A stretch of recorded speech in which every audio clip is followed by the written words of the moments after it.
Hello, welcome once again to my channel. This is a place where we talk about all kinds of religions and spiritual movements, especially their history, how they were founded, and some of the teachings of the various groups, and also some of the problems with them.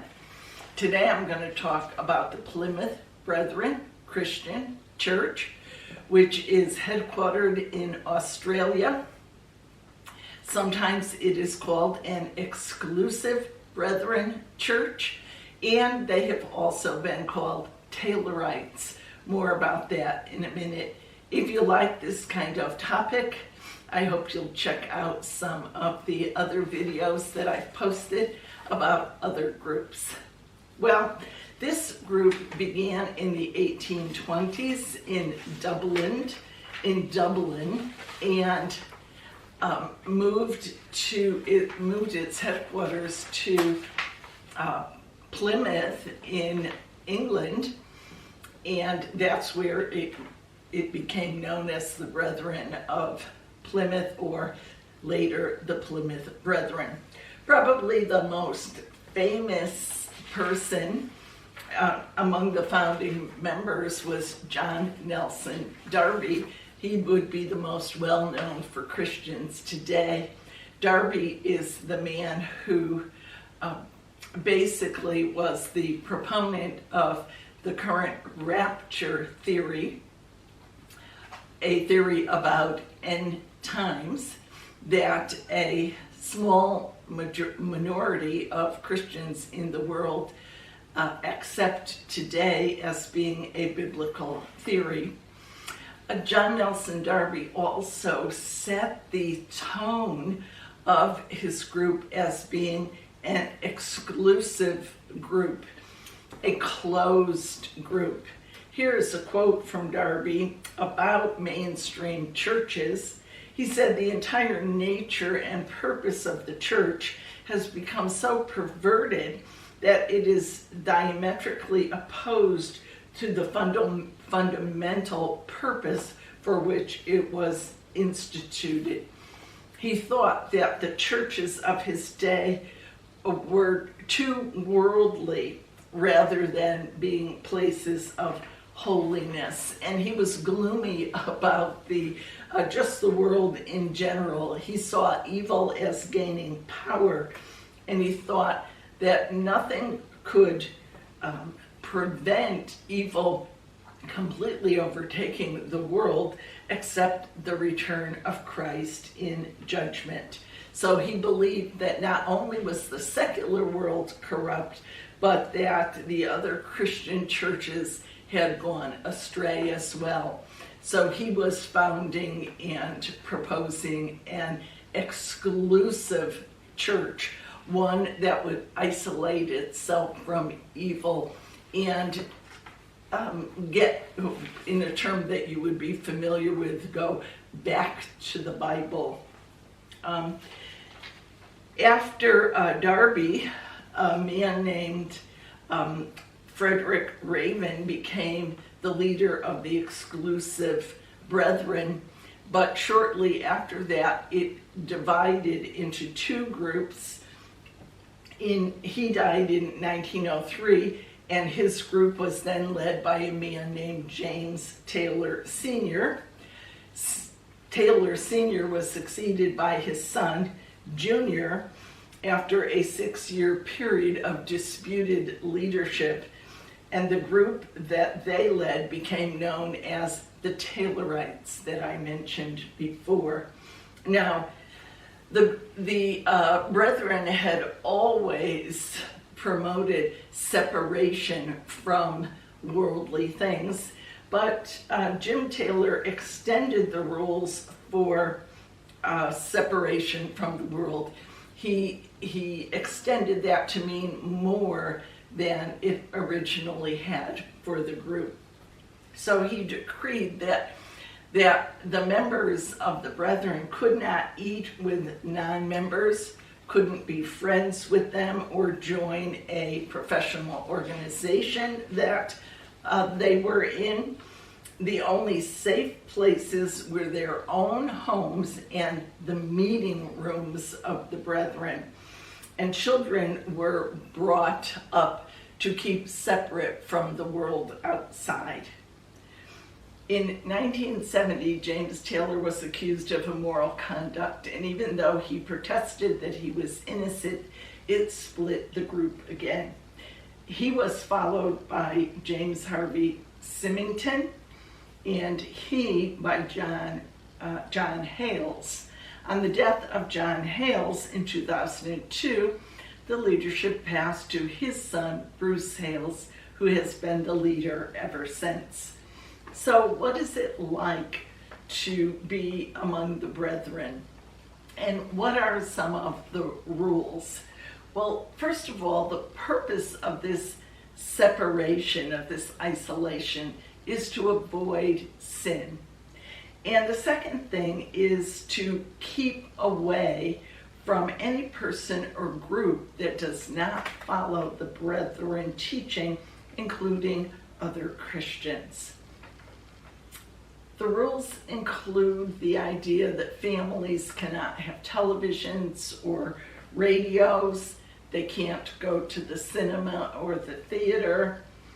Obviously, they can't do things like go to bars or places of entertainment.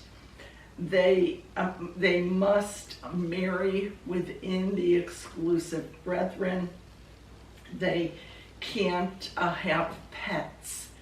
And it was a sad time when this rule was instituted, because the people who had pets at that time were required to have their pets put down, their kittens and their dogs. They can't take out life insurance. They cannot go to university. Higher education is discouraged because this would expose them to morally unhealthy things. They are not allowed to run for political office. They don't vote. They don't bear arms, although in times of war they will serve as non-combatants. They cannot visit other churches, join any other kind of religious organization, can't be part of a trade union or a professional organization, so that excludes them from the medical or the pharmaceutical world. Any membership that includes people outside of the exclusive brethren is forbidden to them.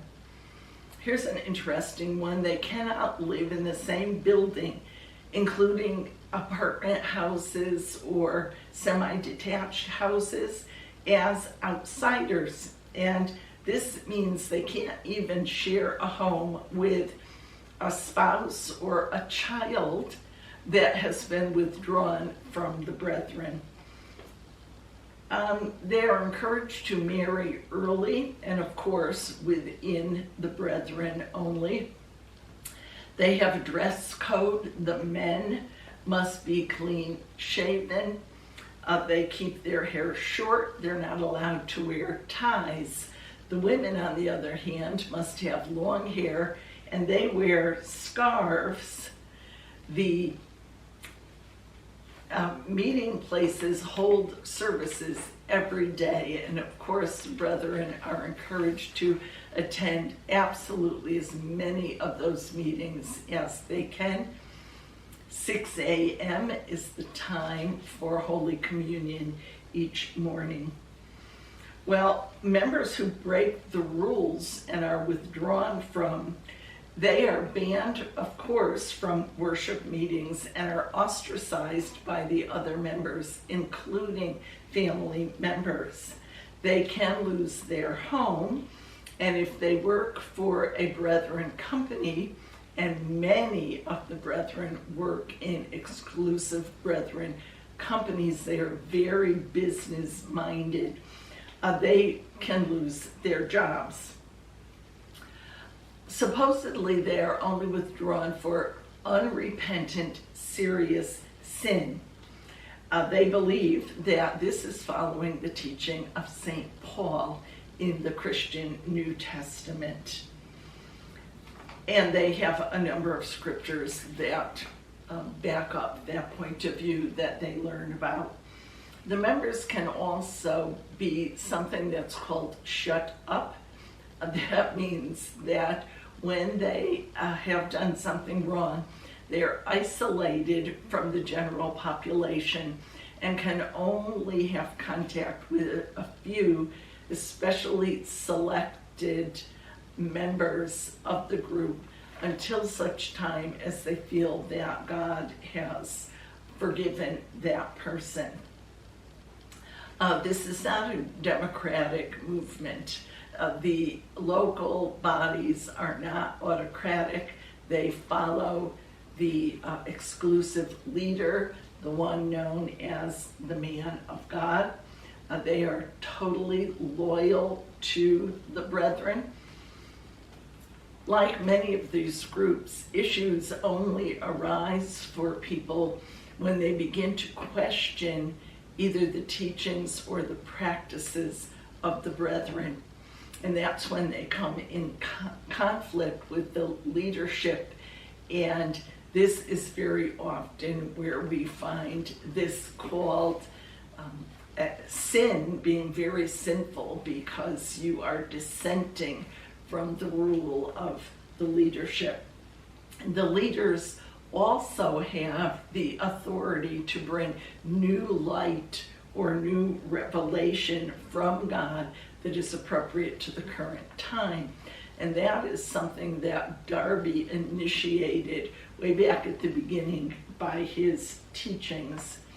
While outsiders portray this lifestyle and these things as bad, but those who are satisfied living inside disagree. They speak very enthusiastically of their leader and the rules of the brethren.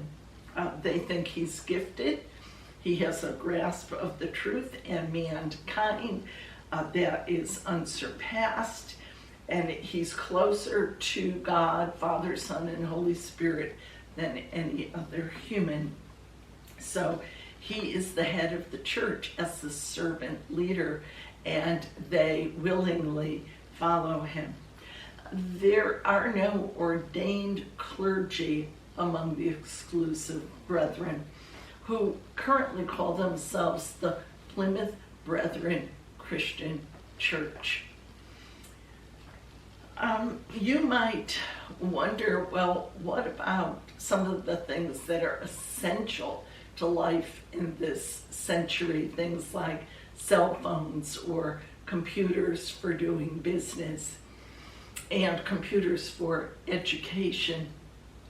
And the brethren have made it a point to publicize the fact that they are current with technology, especially in educating their children.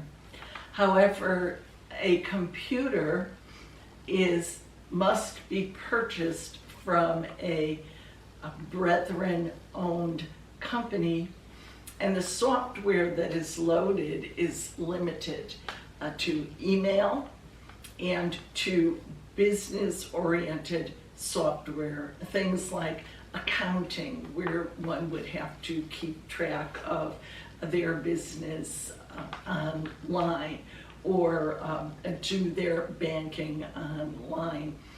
So that is the limitation. There's no such thing as a Plymouth Brethren teenager being on Facebook or the members being on any other social media or seeing YouTube.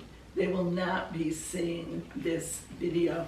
They are not open to having interviews with journalists or reporters. They don't want to be splashed on the news and have their lifestyle discussed by outsiders. It's important to note that there has been some scandal and questions proposed about this group regarding sexual abuse of children and some court cases. I will be discussing this and some of the more drastic claims of those people who have been excommunicated from the Brethren in a future video. The Plymouth Brethren Christian Church changed the name and actually has a website, and I will put a link to it, where they promote their lifestyle as being relatively mainstream, although conservative, and they paint themselves in a favorable light, of course, as any group would. I have contact with individuals in Australia, however, and the point of view of people outside the religion in Australia is that they have not changed, and that there is very little good that can be said about this group. So I hope if you choose to investigate them that you'll look at both sides of the questions that are raised. There are a lot of different points of view available to you online, and all of them make for an interesting search. Well, I hope you'll join with me next time when we talk a bit more about the Brethren. You should know that there are other groups that use the word Brethren in their name, and they are not part of this Taylorite exclusive Brethren group. So as you investigate and as you read or listen to things about these groups, please be sure that you know which group it is that's being spoken or written about. So I hope you'll join with me next time.